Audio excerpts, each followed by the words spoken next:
Okay. Yeah. Lady Wolf Pack on a whole nother level. Savage as they come, gang of female rebel. We got the sharpest claws, we got the whitest teeth. We come for your lunch, but we only bring the heat.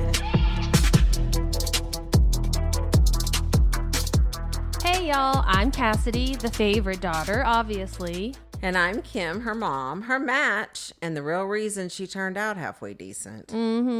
Welcome to Mom's Favorite, the podcast where we laugh, vent, and overshare like it's our full-time job. Yeah. And we're coming straight to you from Austin, Texas, where the queso's hot, the opinions are hotter, and we don't sugarcoat a damn thing. You know, just think of us as Thelma and Louise, but only they're related and they have a podcast instead of a death wish.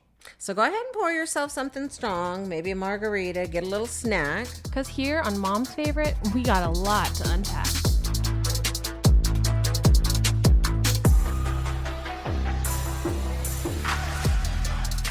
Hey y'all, Kim here, and welcome back to Mom's Favorite. Today's episode is a fun one because I'm joined by my friend and fellow podcaster, the fabulous Pam Walsh. She's a glamazon, she's funny, she's fierce, and she's got opinions, and she's not afraid to share them. We dive into everything from family life to the realities of raising a child with special needs, to finding your voice and starting something new. And somewhere in there, we managed to talk about mahjong, of all things. Pam truly has a lot to say, and trust me, you'll want to hear all of it. So grab your drink, hide your husbands, and let's get into it.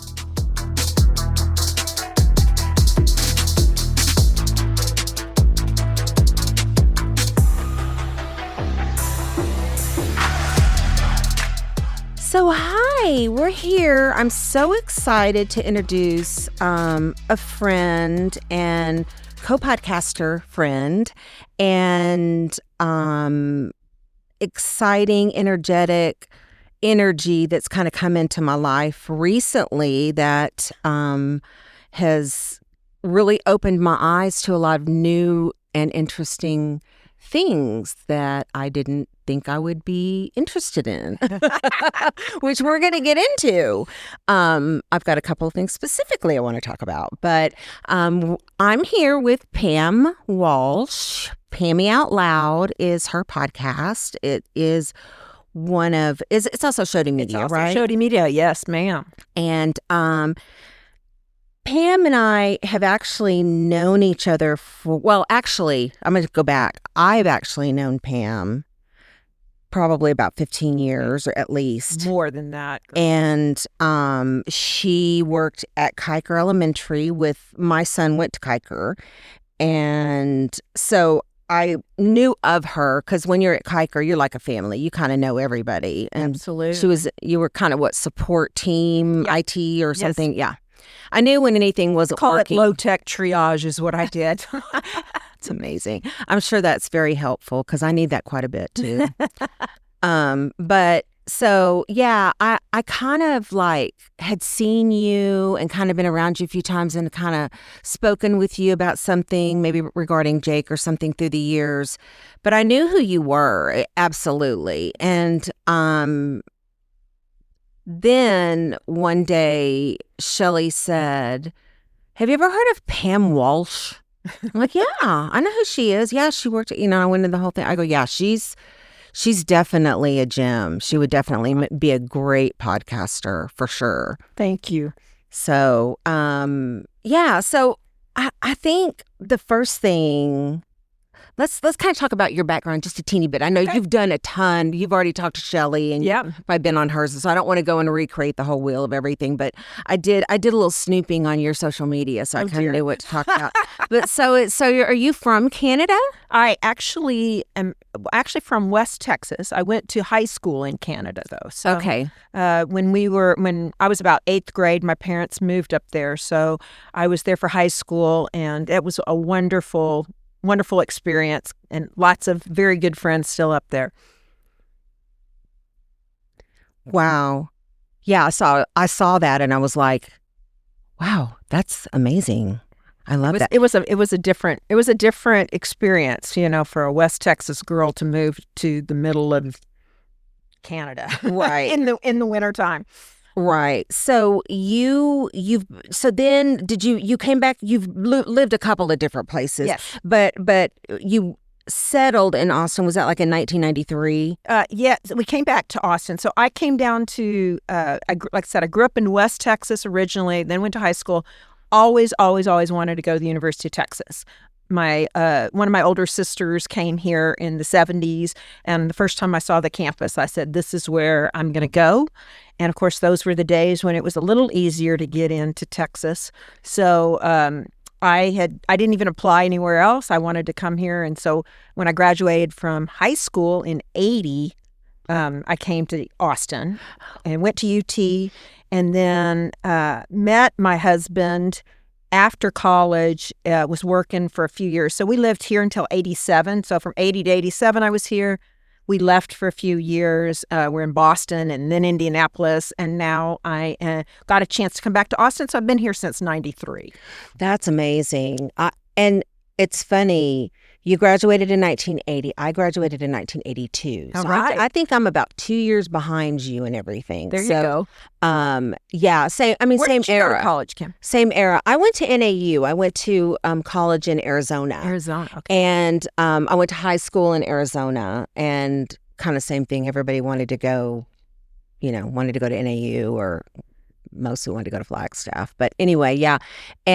But I also came to Austin in 1995. Okay. So I we've came been here about the shortly- same amount. Yeah, this was very shortly after you did. And so had you already had in 1993, did you have your kids already? I had Or- two of the three when we first. One was our oldest was born in Boston. Then the next one was in Indianapolis, and our youngest was born here in 94. So, Okay. so we've been all three boys. And Brian, let's say Brian Walsh, he's Yes. your husband. I Yes. want to mention Brian's his my name, so we're not husband, just like talking on Randomly who are we talking talking about rando. So God, Um, some guy I love.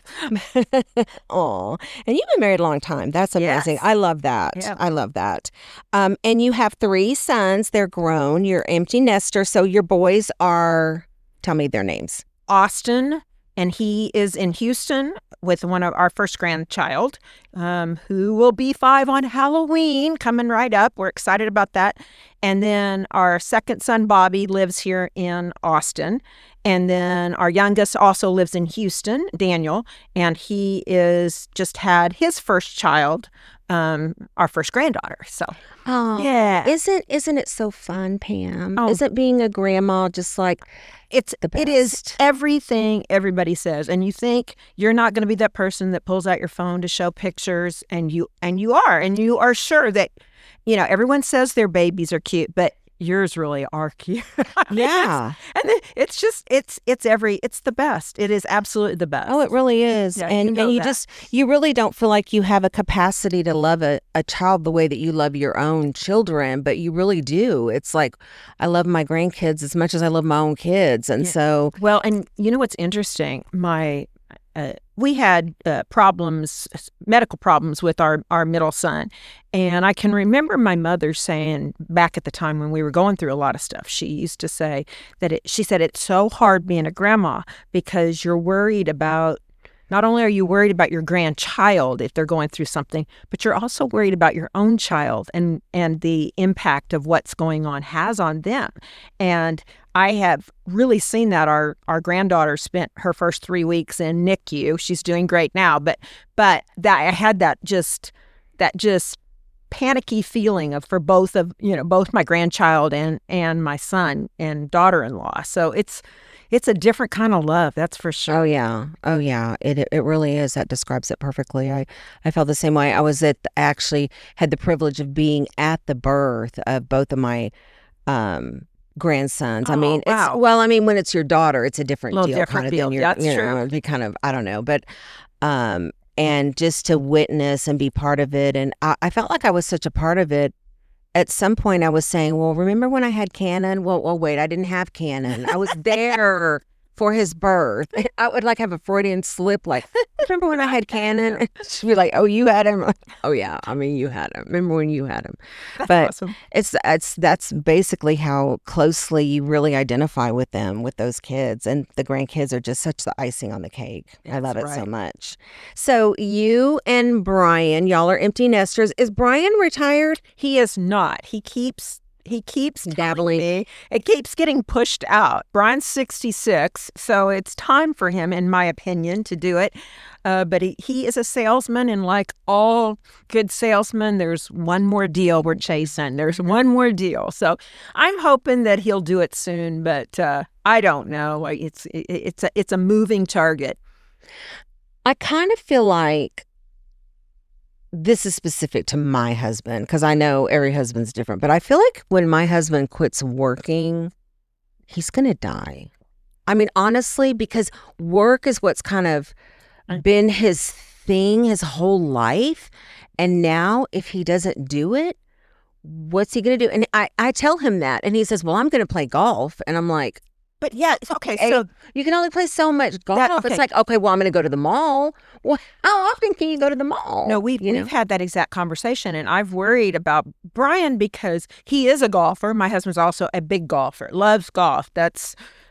I almost say he loves golf more than me, but that not. No. He loves his golf, and he says, my goal is to be able to play golf 365. And I'm like, but you really can't. And he knows that you can't play golf 365 days a year. Your body's not going to hold up. And I think he's kind of concerned because he is not, he doesn't watch much television. He's not a sit and read kind of guy. So I think it's one of those things that I think, what are you going to do? You got to, and his mother even says, you got to come up with another hobby, Brian. You've got to come up with something else to do. Right. Yeah. Yeah. So, well, especially once you retire. I mean, playing golf is great while you're working because it's kind of goes along with it, especially in sales. But then when you retire, you can't just play golf. So, yeah, that is. Do y'all? I know you travel because you have a place in Colorado, right? Right. You live. Right. We don't seasonal. travel, in terms of going to a bunch of different places. But we do have a second home in Colorado that we bought about 3 years ago. And so we go back and forth between Austin and Colorado Springs, which has been just awesome. We really enjoy that. I have to say I'm very jealous. I see all of the amazing places, and I mean just Colorado, the weather, and we're sitting over here sweltering, right? And you look like you have a light little jacket on. I'm just like, are you kidding me? It's the truth. You can, and besides the heat and the unbearable heat and humidity, you go up there is no biting insects. I'm sure there are some, but because there's no humidity, it's so low.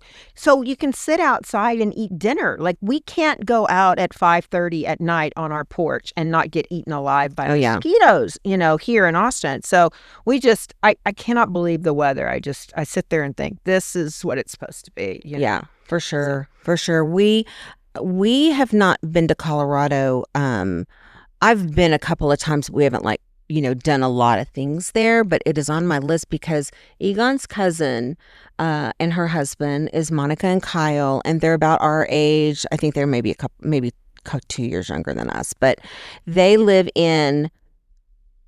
right outside of Boulder. I want to say like Broomfield or yep. Is that a place? Yes, that's a place. Okay. Mm-hmm. So they live there, and they also have 2 grown daughters and whatnot. And so we've traveled with them a little bit, and I really click with them, and he really clicks with them. So I feel like I really want to go out. Like, I've never been to Red Rocks. Oh, wow. I've never been to Estes Park. I went to Colorado when I was about 5 years old, and I went to Santa Land, and we went to a place, Beaver's Ranch, in somewhere. It was a dude ranch where you could ride horses and, do vacation, our family. But other than that, nothing. Yeah. So that was it's interesting you say that, because we went to Colorado with the boys. We like to ski. We always took an annual ski trip with the kids growing up, and we would go to Colorado for spring break. But I had never been to Colorado in the summertime. I thought of Colorado as a winter vacation place. And then a few years ago, we got invited to a friend's house. He has a condo out in Salida, Colorado. And we went there in the summertime. And I looked at Brian. I'm like, oh my, this is when you want to be in Colorado. And that was kind of a turning point for us in terms of this could be a place we want to be. Yeah, I could see that for sure. Absolutely. I'm looking forward to making some trips out there. You'll have to come visit me in the spring. Oh, I'm going Which to. I've learned, you don't say Colorado Springs if you're from it. You say the spring. Oh, the Springs. The Springs. Okay. Where are you The from? And you say Springs. the Springs. It's like This you makes- say Colorado Springs. It's like, Oh, yeah. oh, you're not a They're native. yeah, they're not from here. Yes. Okay. Gotta learn it. Gotta learn the protocol. Good to know. That would be Yes. great. Well, I don't know if Shelly's even talked about it. We should do like a girls' trip out there We are set up for a girls' trip. because we love an adventure. Yeah, sure. I've hosted 9 women all at the same time, and now we do have to make a little accommodations for sleeping that are a little share queen size bed with somebody, but we can do it. Yeah, we're most of us are pretty okay. we with were whatever. laughing, girls can just meet and say, do you want the left side of the bed or the right side of the bed? And boys, it can be their best friend, their son, and they can't share a bed. Guys cannot share beds. Oh yeah, no. And I don't know. I do know one time my husband tried to share a room with one of his friends, and it became so bad, the snoring, that the friend took the mattress off of his bed in the hotel and went into the bathroom with it. Oh my god. And it's like, oh my god. oh, that's pretty bad. Oh. Yep. I think after that, he did the sleep study and he got a CPAP machine, and life was much better. Life but is much better. That's yes. so CPAP machines are marriage savers, I think. Oh, absolutely. Absolutely. So how much time would you say? Now, Brian, he can work remotely, obviously, if he's in sales kind of, right? Yeah, we right now the last 3 summers we've spent up in Colorado. And we bought a place that needed some remodeling, so we'd be there in the summertime, and then the fall and winter they were working on various projects for us. And then now we've done everything we pretty much want to do. We'd like to redo the kitchen at some point, but that time and money, it's all about it. At any rate, it's about where we want it. So we spend our summers up there. And Brian can go back and forth. He'll fly down for some things going on. And I just stay up there the whole summer. That's so cool. I could stay up there in the wintertime. He isn't really that interested in the wintertime. I also like to quilt. So and we have this beautiful view of Pikes Peak. So I have this image in my head of sitting on my sewing machine with snow falling on Pikes Peak and hot chocolate in my hand and the fire in the fireplace. I'm like, I could be happy doing that with my dogs at my feet. That does not involve golf. So yeah, he's not as interested. He wants to come back here and play golf. Yeah, I guess you would have to really take up more wintertime activities, maybe like, I don't know, ice fishing or ice fishing. Okay, that is not snowshoeing. I know. Okay, I was tried for you shoeing. I have not tried it. Okay, I thought it would. I don't know why I thought it would be easy. It is exhausting. I did it recently. Well, recently, it's been several years ago when I went with a friend of mine, Jeannie Olson, and I went snowshoeing, and it's hard work, man. And then if you fall down, which I did, it involves it's an effort. It is not. I'm like, oh, that looks fun. It's not. It's not fun, girls and boys. It's not fun. No, that does seem like a lot of workout for sure. Like, I mean, I have tried cross country skiing, and that in itself is very difficult too. I mean, it is a very difficult workout. Yes. So, wow, that's a great. I love that. Colorado, part of your time is Colorado. So, do you normally fly back and forth, or do you? Well, it depends. I should say that. In the summertime, the last few summers, what we've done is we've driven up. We have 2 little dogs, so they go with us, of course. They do fit under the seats on Southwest, so when we fly, they'll go under the seats. That was one of the criteria when we were adopting dogs from the animal shelter, was couldn't get bigger than what could fit under the seat. You put that on the wish list. It was. Wish list of the puppy application. We want a non-shedding dog that can fit under a Southwest Airlines seat, please. I was afraid that was going to get us, banished from the animal rescue. Yeah, but and they're like, and they come out and say, "And would you like some Grey Poupon?" That too. It's like, oh my gosh, I would love to see that. yeah. That's hilarious. But yeah, when we go up for the summer, we typically drive my car up there, and the dogs, and that's mainly because I cannot have. My husband says, Pam, you need 2 wardrobes. You need one for Texas and one for Colorado. But it just doesn't work that way for girls, like shoes and belts and accessories. I mean, he has golf clothes, so it's easy for him to have golf clothes in both locations. Me, not. I can't do it. I cannot do it. So I always translate for all my clothes. Not all of them, but a large percentage. that would be the hard part, I would imagine, the back and forth, and then it would be like, oh, well, where's this? Oh, well, that's at the Austin house. I left that at home. Yes. Right. Yeah. It makes you crazy. Yeah. And like you're missing a piece of jewelry. Did I take that? Was it back in Texas? Is it?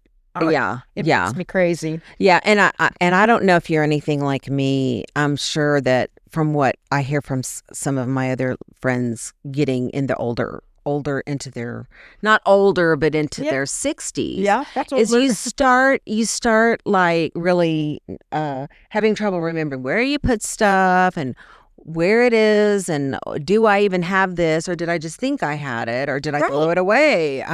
No, it's true. It kind of scares you sometimes. And I really love that you had. I love on your podcast how you focus a lot on these issues like the downsizing, the decluttering, the setting yourself up for retirement. Right.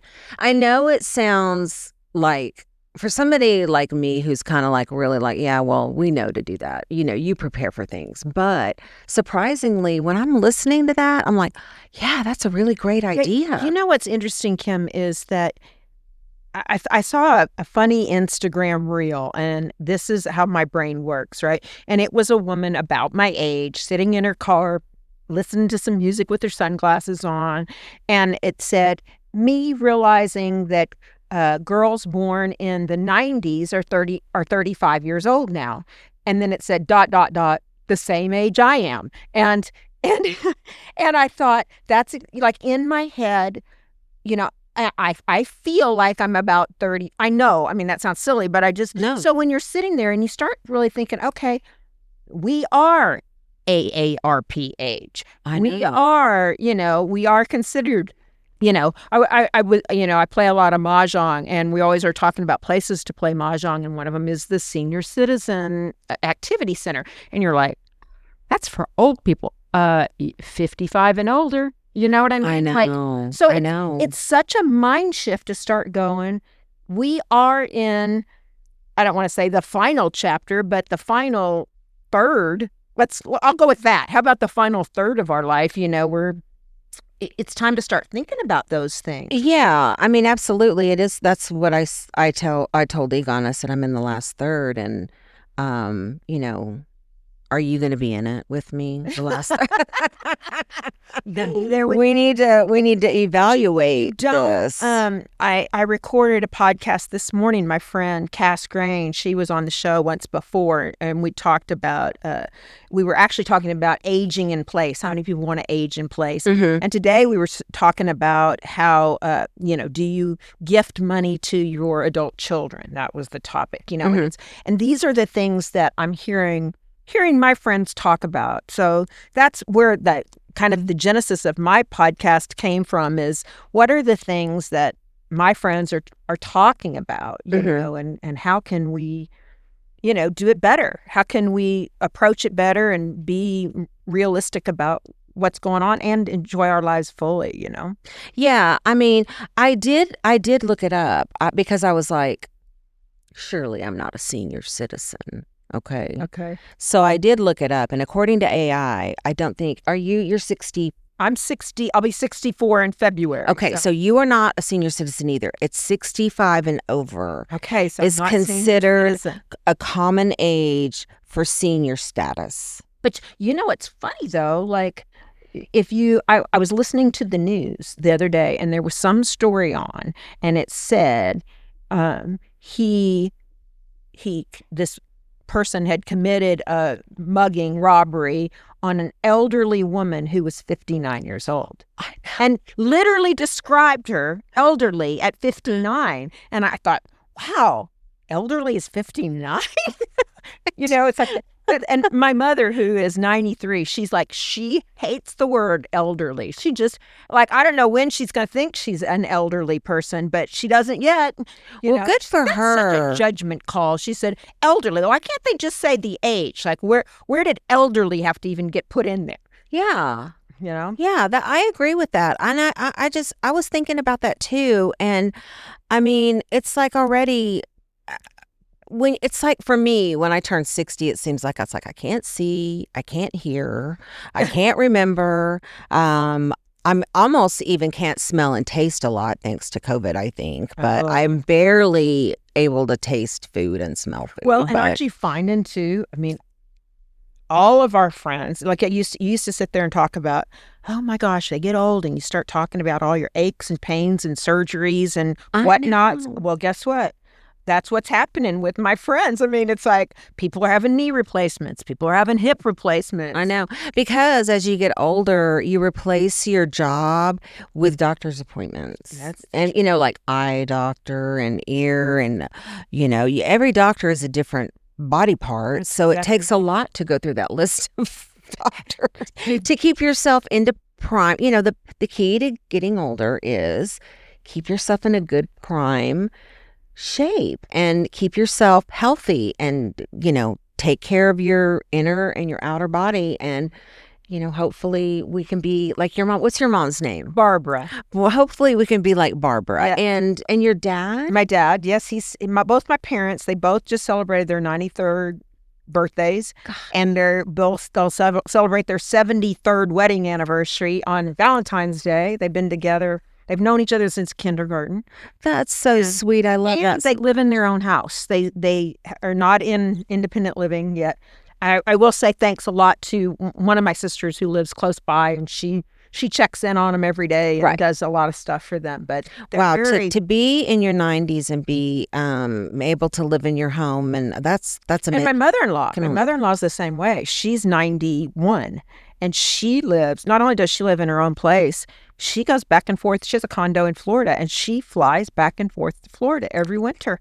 And she said to us, we were at our 90th birthday. She said, "Do you think I should sell my condo in Florida?" And she was asking the kids, and we all said, "As long as you're enjoying it, why sell it?" And she's like, "Well, when I die, y'all are going to have to handle it." And we're like, we'll handle it. I mean, if you're still enjoying it, go do it, girlfriend. Right. Right. So yeah, I think that she's a rock star. I learned a lot about go live life and have fun from Shelly, because she just says do it. Just go do it. Okay, how did you and Shelly meet?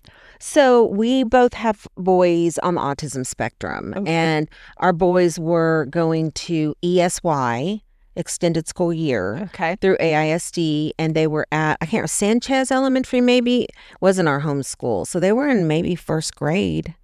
And are they the same age, Colton? Yeah, Coulter's like maybe 9 months older than Jake, maybe.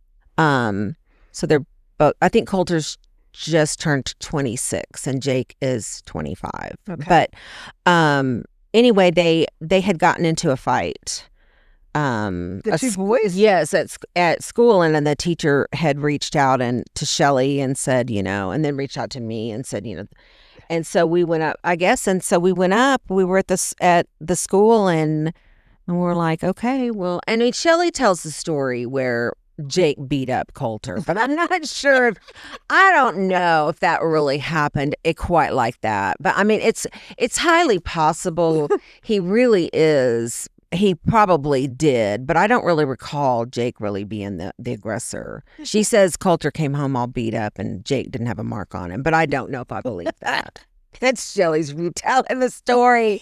I'll have to ask Shelly for her version. Yeah. We may have to look up some of those teachers. I'm sure they're still around back then. Anyway. Yeah. So we clicked immediately. We're both Virgos. We have, as different as we are, I think we're kind of kindred. This is my point of view. We're kind of kindred spirits because we think along the same lines about things, and she's really changed my point of view about the way I look at a lot of things in life. I used to be much more like for example, we went through this thing called Stuck, and it was just some people that it's kind of a religious base. Well, it is religious based, and if you get in a point in your life where you're kind of stuck and how to kind of move through that. So we were with a bunch of women, and they were going around talking about soulmates, and I have not had a soulmate since I lost my mother. In my mind, I haven't had a soulmate. And how old were you when you lost your mother?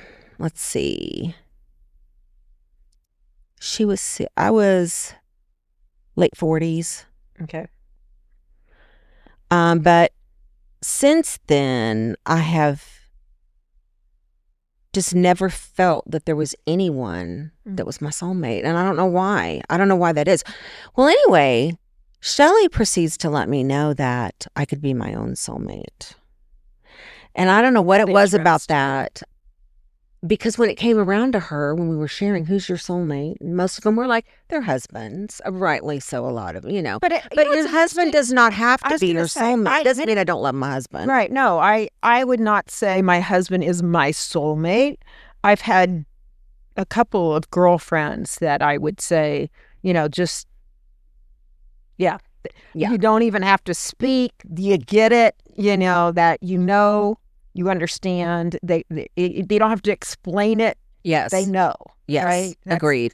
That's kind of the way I look at soulmate too. And so I love that idea. I've never thought about being your own soulmate. That's what she said. She said, I am my own soulmate. Adrian is not my soulmate, and she's got Jody, and she does have some very close friends, and I know she loves every one of them dearly, but she said, I'm my own soulmate. Because that's the only person you can really count on in this life is yourself. And that's the truth. Along that same lines, one of the most interesting comments that I've heard that I've thought about it a lot. It's like, what is the most important, the most important relationship that you have in your life? And you think about your husband, your whatever. And the answer really was, it's really the relationship you have with yourself. Right? Exactly. And you think about, because you spend more time with yourself than anybody else. And so it sounds kind of ridiculous, but if you think about it, what is that inner dialogue, that conversation that you're having with yourself? Is it critical? Is it judgmental? Is it loving? Is it supportive? Wow, you shouldn't have done that. That's so stupid. I can't believe, is it that? Or are you it's kind of along that same lines of being your own soulmate. Like, right. How do you nurture yourself and connect with yourself more deeply, right? Right. And one of the things that I had to learn, because I was very hard on myself, never good enough, never doing enough, never measuring up. And finally, with some therapy, I finally just realized that I don't treat anybody else like that. I don't treat other people like that. Yep. And why am I treating myself that way? And Amen. I started having a love fest with myself. No toys involved. Hey, there's nothing wrong with that, love fest with myself, of just loving who I am and being graceful with myself and knowing that I'm doing the very best I can. And if I don't measure up to some astronomical level that I think I should be at, stop. Because what do? We judge ourselves with what we know now, right? Mm-hmm. Like, why didn't I blah, blah, blah? It's the Maya Angelou quote, you did what you knew how to do, and when you knew better, you did better. Correct. And, we took things, I also have a special needs kid. That's a whole kid, young adult. Mm-hmm. That is a whole gamut of issues and feelings and challenges that and I should have done it differently. I should be, why, I got frustrated with him, and I beat myself up about certain things. You beat yourself up for being a human being. Right. And these are things that are normal things, but for some reason, you as this mom of the special needs person should do more, should be more. Be better. Should be better. Right. Should know better, and should have more in you to give than the average normal person, because it should just be that way. And so once I let all that go, because that was just all noise in my own head of all these expectations. Do you go to Kathy? No. Okay. You need to go see Kathy Morgan. You might even know her. She used to work for AISD. Okay. I met her. Okay, let me tell you how I met Kathy. Therapy? I actually have a therapist. Okay. She is Dr. Kyle, by the way. Plug for Dr. Sarah Kyle. Dr. Sarah. Okay. Kathy really, she sees a couple of people that I do know, but she used to work in AISD. The reason why she's been so helpful with me is she came to one of my very first ARD meetings at Kiker, and she was a district behavior specialist. And she was younger, and she sat down at that table, and all the people that were in there, Lori and all of the people sitting in there, and I thought, she's the only one that knows what's going on. She gets him. Like she was explaining, well, when he's doing this is what's going on. And I thought, oh my God, this woman gets it. And it stuck in my brain. And many years later, someone mentioned something about a therapist, and it was Kathy Morgan. And I remembered the name Kathy Morgan. And I was like, no, I'm sure Kathy Morgan's a common name. Right. And it was the same Kathy Morgan. And I was like, oh, I love that lady. And so I have been seeing her for a number of years now. She's helped me tremendously. That is really interesting, because it is like, I look back at my time with Bobby at Kiker and just through middle school and high school. Because this is kind of was always an interesting dilemma for me, because I was on the staff at the school. I heard stories about those parents who came in there and raised hell, and I didn't want to be viewed as one of those parents. I'm doing air quotes right now. Yes.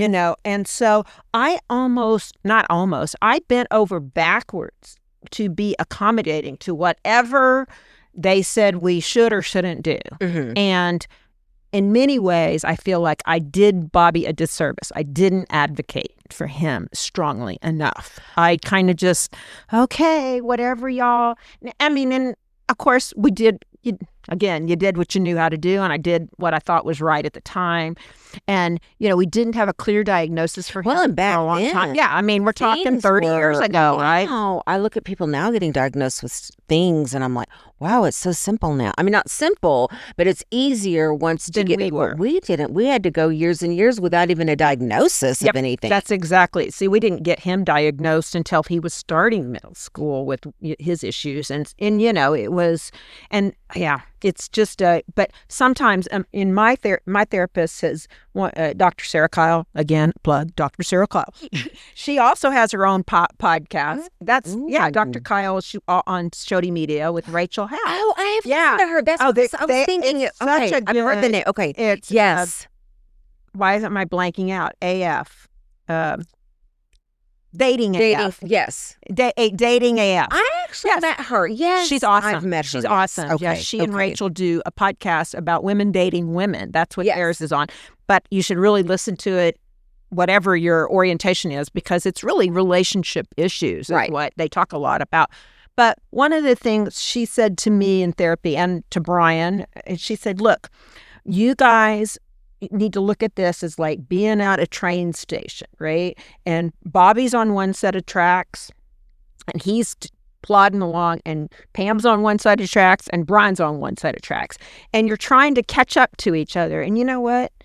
You may never catch up to where the other person is, right? But it's everybody's personal journey, Bobby's journey of his own life and acceptance of who he is, mine as his mother, Brian as his father. And, you judge each other like we should all be here at the same place. You may get there and you may not get there. Right. And that was that was a big relief to me, as to kind of look at it like, you see these reports on 60 Minutes, the mother that sat next to her kid every day in college and got him through college, and like, yeah, that ain't gonna be me, I mean, that's not, I don't have that, know, and it's okay. It's okay not to be that person. Yeah, I think that was a huge thing for me, is realizing when Jake was 25 or 24 really, that I don't have to carry the responsibility of his parenting for the rest of his life, being his caretaker, his mother, his everything. And in the beginning, it was really hard to know that, because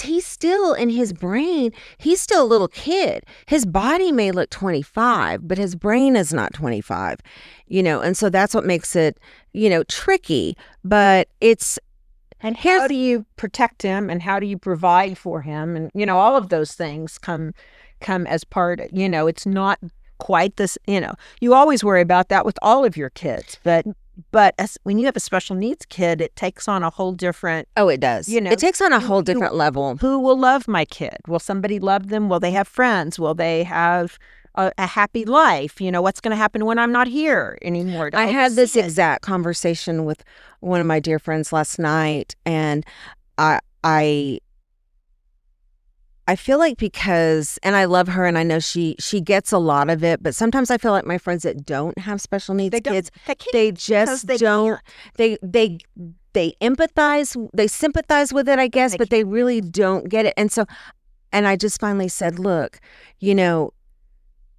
your son went out, he graduated from college, he's an engineer, he played football, he is now engaged, and now he will have a wonderful woman who will love him and take care of him, and probably children that will love him and take care of him the rest of his life. Who is going to love Jake right now? Amen. Right now, you know who loves Jake? Mm-hmm. I know there's a lot of people that love him, but they'll know there won't be anybody that steps up when the chips are down, and that man needs something or whatever. That I'm it. And it is a lot of pressure a lot of times, isn't it? It's a lot of, and I think, I don't know about your husband, Brian, he compartmentalizes it, right? Which is what men do, it's like, I don't want to think about that because I can't do anything about it, right? They want to fix things. If what can I do to fix it? I can't fix it. So what I can do is focus on my job and earn money to throw at it. Yeah. Or I'm being... Oh, that's totally exactly what happened to us. Provide for him to do what we can't, I'm not dismissing the importance of that. But whereas we as mama bears we might be doing other things, but it's always present. It's always in the background of your mind of what can I do? Is he okay? Right, even when things are good. That's what my husband doesn't understand. Yes. Like, why are you still worrying when he's fine? Like, why are you... because... I'm almost waiting for the other shoe to fall, right? Yeah. That takes a lot of work. And it really takes a lot of work to learn how to let yourself be happy again. Bobby's working now and he has a job, whatever. But I swear to God, he calls me pretty much every day, several times during the day, and I mean, every time that phone rings and I see it's him, my stomach kind of drops. Like, did he get fired? Did something, did he back into somebody at work? Did he, did he get into a problem? Did something happen that upset him, because, and so it's very... Because you know why? It's not because you're crazy. It's because something always happens. And it's just because that's life and that's the way it is. And we unfortunately can't protect the babies from everything. We can just do what we can do. And I think we do it pretty well for these guys. But it is hard. I can remember taking Jake to go to work over at P. Terry's, and he would get out and I would just think, oh, dear God, just let him not yell out, fuck, in the middle of P. Terry's, or it's just something ludicrous, or just let him be successful today. Right. And then it would be like, and then Shelly would like, you got 2 hours, woo! But it would be like, I'd be sitting there with diarrhea, worried about him. Yep. And feeling like if I'm not holding on to this, it's all going to fall apart. Yeah, it's tough. It really is. I get I'm it. so glad that I have you to talk about with this. I completely. Sorry. I have some of the most amazing, supportive, wonderful friends. But like you said, if you don't have somebody, if you don't have a child in that situation, it's really hard to understand the preoccupation that and the amount of that it consumes. And believe me, we do not believe me. Hear this, people. We do not want to be obsessed with our sons. No. We do not want to. We don't want to think about them day and night. We're trying to live a life and to find some peace and happiness in our last third. Yeah, our last third. We're in the third period of the hockey game. Here is another question I have for you. Do you have, and then also, what is the impact on your other children? Okay, you have a daughter. I have 2 other boys, and so like there's times I look back and see what did my preoccupation take away from their experience, that didn't nurture them to be the way that I have regrets about that too. There's guilt on that front. Absolutely. I know. I had a little different scenario with Cassidy because she was 12 when I had Jake. There's 12 years age difference between Jake and Cassidy. Okay. And Jake was a very welcomed, happy surprise that came from out of nowhere because I was like 34 years old and I'm not supposed to get pregnant. Anyway, so that's not to be having a baby. Yeah. Well, back then it was like, oh, if you after 30 you won't be able to have children. And what they told particularly you. having a 12-year-old, it wasn't on your brain. Yeah, and so she was already kind of getting into that. Not even though obviously she wouldn't, but I was also a single parent for 10 years with her. So she had a mother that worked and was gone. And I mean, I was there always raising my daughter, but I was a single mother. So that okay. I was a single mother. Okay. I was a single mother with Cassidy. I was married to her dad for about 2 years. We were high school sweethearts. And we divorced. I was in San Antonio and I was a property manager, and then I was a regional property manager, and then I wound up getting a job offer here in Austin with a commercial real estate guy that wanted me to do. I did acquisitions and dispositions, and so I traveled some, only through the state though. Right. But anyway, so yeah, I didn't, by the time I had Jake, and people would think, oh, well, that would be great because it would be like a helper. No. Yeah. Not my 12-year-old. Yeah. That's a lot to put on them anyway. And I that's wouldn't. not. And I wouldn't. And I didn't. I was going to say that. Never, yeah. That's not her job, right? I'm pretty sure that, I really haven't asked Cass about this, but I'm pretty sure that I have never made any reliance or I have not put anything on her from Jake. In other words, you're the, if something happens to Egon and I, you are the executor of the estate, but you're not right in charge of him. Right. You're not. I just want to make sure that you make sure he's okay. Right. But not take care of him. Right. Yeah. So, yeah. And then, so I didn't really have that, but I did when my grandsons came along. Here's where I feel like I kind of missed is I was in a really, really bad place with Jake. We were deep in Pandas and Pans. And so. You were deep in what? Pandas. It's pediatric autoimmune neuropsychiatric disorder associated with strep. Wow. Okay. All right. And I just listen to my last podcast I did with that author, Melissa Nolan, because her son had it too. Wow. And it is a horrible, horrible, horrible thing. And we've been dealing with it and treating it for 10 years. Holy smokes. 10 years. And so I'm going to do a whole podcast section on it. I have to be in a good mindset for it because it really causes me talk about a lot of PTSD is that old Pandas and Pans. But yeah.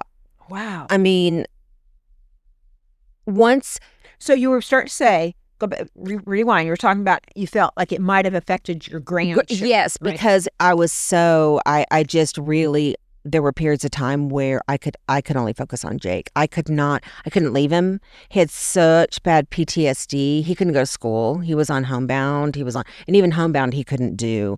The anxiety level was just through the roof. We couldn't even get him into the car to go to doctor's appointments. And you know what? Anxiety is such a hard thing to deal with, and it's so frustrating for other people when somebody's experiencing anxiety, because you just don't. You're like, just get in the freaking car, you know. I like, know. Just Well, can you just do this? It's and what's fine. really you know? frustrating, Pam, is when you go to the doctor and you tell them, and then they just hand you an anti-anxiety medication. And unfortunately, we got on all that wheels, and that was horrible. And all, I could do like a whole series of podcasts on just medications. Oh, yeah. On. But I joined that one too. What do you think? Because you had sons, and they were closer in age. Yes. So for me, our oldest son is still very much the stereotypical firstborn child. He was very responsible, he was smart, still is, still very much is, but he took care of himself, he was a rule follower. If you told him this, I tell this story, gives you an insight into his personality. When he was 2.5, he was sucking on a pacifier, and we saw the pediatric dentist, and the dentist said to me, you really ought to try to get that pacifier away from him because it's bad for his teeth, blah, blah, blah. And I said to the dentist, don't tell me, tell him. And he told Austin, and Austin went home, collected all of his pacifiers, and threw them in the trash can. That is that kind of kid. I also joke, that when I went into labor with him on his due date at 9:00 in the morning, and he was born at 6 p.m. A work day. Like he was. Wow. He is very. He's on time. He's scheduled. He puts in a full day. He got the memo. Yeah, what to do. He always, we'd study our spelling words on. They came home with spelling words on Monday. We'd review them on Monday. He'd take the test on Friday. Then my second child comes along, and we didn't know for a while that something was wrong, I shouldn't say wrong, but something was. Something was awry. Yeah. For a while. And, I was still kind of, I realized that I helped Austin, our oldest, less than the average person helps their average kid, right? Like I didn't know he was doing a project unless he asked me for poster boards. He took care of himself, he managed his stuff, and that was it. And then suddenly I have this kid that isn't that way. And so I'm still trying to treat him like I treated Austin. But to back up to what you were talking about, what we were talking about was, I feel like in a lot of ways, I may have, I don't want to say ignored Austin, but he was okay. Right. He didn't need your full attention. If you told him to do 30 minutes of reading, he did 30 minutes of reading. I didn't have to sit up and say, get back over there, sit down, do your reading. Didn't have to do that. Study, he did his homework. He turned it in. We didn't have any issues. And so he was very, I feel like sometimes I didn't pay enough attention to him, maybe like he needed me. I have that same feeling with my daughter too. I feel like that she had to grow up because she had a working mom, and I don't have time for all this nonsense. I don't have time for drama. I don't have time for this. We don't, all this. We don't have time for all this gentle parenting of. Yes. I wasn't strict, but I was just really, I'm real no nonsense. Like, we're not going to do that, and that's the end of that. There's no discussion about it, kind of thing. But she didn't need me, and she didn't ever ask me for anything, and didn't ever cause me one iota of stress. I have, thank God. One of my most traumatic memories in my head. This, you're going to laugh at this. You know, as you may remember, I used to do the school newsletter back in the day, the blue sheet, and the weekly blue sheet. And I can remember when Austin was probably 10 or 11, and he had gone to bed, and it was Thursday night, and the blue sheet came out on Friday, and I'm working in my office trying to get it done. And he came into my office, and it was, 10 or 11. And he said, "I can't sleep. Will you come lay down with me?" And I told him no. I had to get the blue sheet done.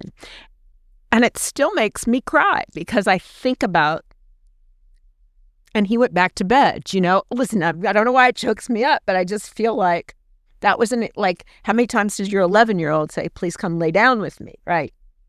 Anyway, I do think that kind of characterizes how I viewed him, and that he was strong and capable and he didn't need me. Well, and the flip side of that, though, is too, think about this, Pam, is like, those kind of things are also what forms him as an adult. Right. And, maybe if he had said, "But I really want you to," you would have said, "Okay," but once you said no and he went back and everything was fine, he didn't need me after all. So sometimes not coming in and being the everything to your child, that actually, I think, kind of makes them a little bit stronger. Right.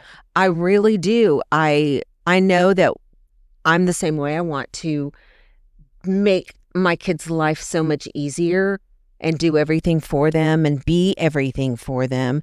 But sometimes even an 11-year-old has to figure things out. Yeah. You know what I mean? Yeah.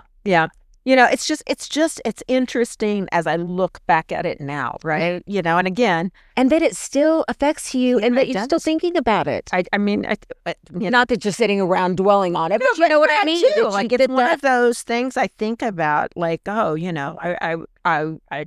give anything to go back and go crawl into bed next to him, and lay with him. And I was such a, no, I can't. And then, as for my youngest,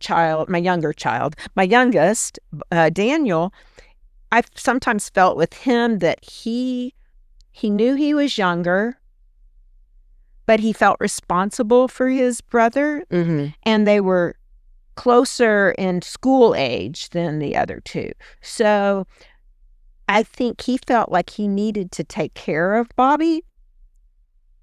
And Bobby knew that Daniel was younger than him and that he shouldn't take care of him, right? Like, so there was some interesting dynamics at play that where Daniel took on this role of, I'm got to be the big brother, but I can't let him think I'm the big brother. Like, Right. He doesn't want me to boss him around or tell him what to do, but Daniel felt a protective need to take care of Bobby that way. That's amazing. And it sounds to me like that, given the circumstances of everything, all that glitters is not gold. My mother told me that.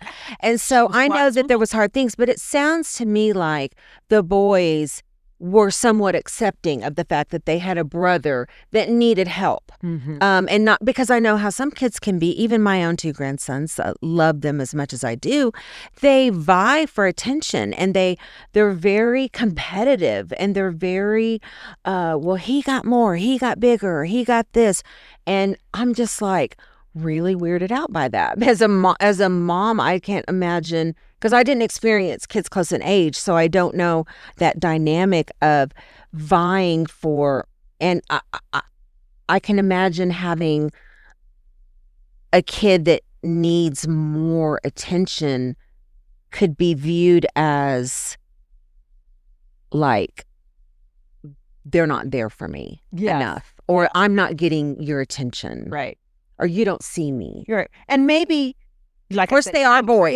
I'm creating in my own head, and maybe that's not what they did. I do see now my youngest child, Daniel, is a very compassionate young man, and he's also very sensitive to mental health issues. He's Mhm. an advocate for people being treated for mental health, for it not being a secret, a shame thing to be. He advocates for people anxiety issue. I mean, and he is his friends, his circle of friends is such an amazing group of people. And I see how he takes care of his friends. He's a good person. And I maybe that is one of the residual effects Absolutely. of his experience. I don't know. I'd have to ask him of that. But He probably just doesn't even think about it because Right. that's the way men are. But I don't know why I do those. It's an interesting, and they knew, and like the other story that I tell about when we were kind of realizing with Bobby the significant issues he was having. Mainly, it was kind of very hitting the wall socially at the end of elementary school. We knew it in elementary school, but we just didn't quite have what was going on. And so we decided we needed to maybe reconsider putting, at the time it was Bailey Middle School that he'd go to. And Austin had gone to Bailey. He was finishing up 8th grade, and he heard me on the phone. Bobby was finishing up Kiker and going to be going to middle school, and I was investigating private middle schools Austin said to me, so he heard me on the phone, and he said, so you're thinking about putting Bobby somewhere else for middle school? And I said, yeah. And I at the time, I really wasn't discussing a lot of the, we didn't really discuss what was going on with the kids at that point. We didn't even really know ourselves, right? And I said, Austin, I'm just not sure that Bailey's the right fit for Bob. Because I didn't want to say it was a bad fit for you, right? Like that's where he'd just finished, and he got very quiet, and he said, Mom, Bobby will get eaten alive at Bailey Middle School. He saw it, yeah. Yeah, and I thought, you know what? More than any doctor, psychiatrist, educational specialist, teacher, his own brother, who'd just gone through Bailey Middle School and didn't have problems as far as I know. Right. Yeah, but middle school sucks for everybody. Yeah. He saw it, right? So I thought they knew their brother. They knew what it was like. So how old is he? So they're, in terms of the age. How old is Austin? My oldest is 37. He'll be. So he really, but my daughter they were probably at Bailey together. She went to Bailey also. It was when it was so freaking crowded. Like they went from crowded at Kiker to crowded at Bailey. There was 1,800 people. Yeah, Cassidy went to Bailey, and she was on that. Oh, I don't know what that little dance team is. Oh, I know. Yeah. Starlets or what? Yeah. I don't know what it is, but she got herself into dance, and then I remember she did choir, and I went to the performance, and I said, I think you should stick with dance. Well, we definitely don't have the singing gene. My mother-in-law has a beautiful voice, but none of my kids or my side of the family has any ability to sing. Although I do like to sing on your birthday. When's your birthday? I'll call you and sing to you. Yeah, for sure. I love to sing. I can't talk about. The people around me are any too happy about it, but I go to a concert and I'm just belting it out. That's I'm right. sure they all love me.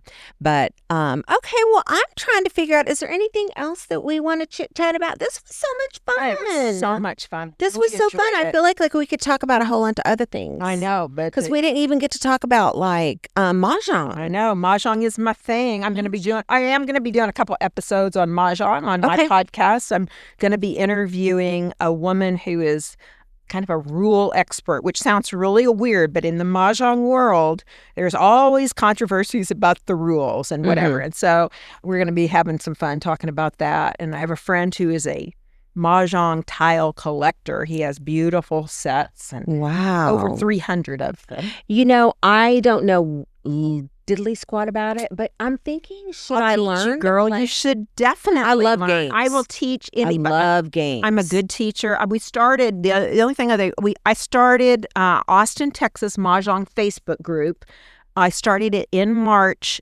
We are now at almost 1,000 people in less than 8 months. I actually think I'm actually on that group. Well, get in there if you're. I'm on that group, but I'm actually just like an armchair quarterback. You're like mahjong. like looking at it. Lurker. Then I look at those lurkers. I know about you, like, Kim.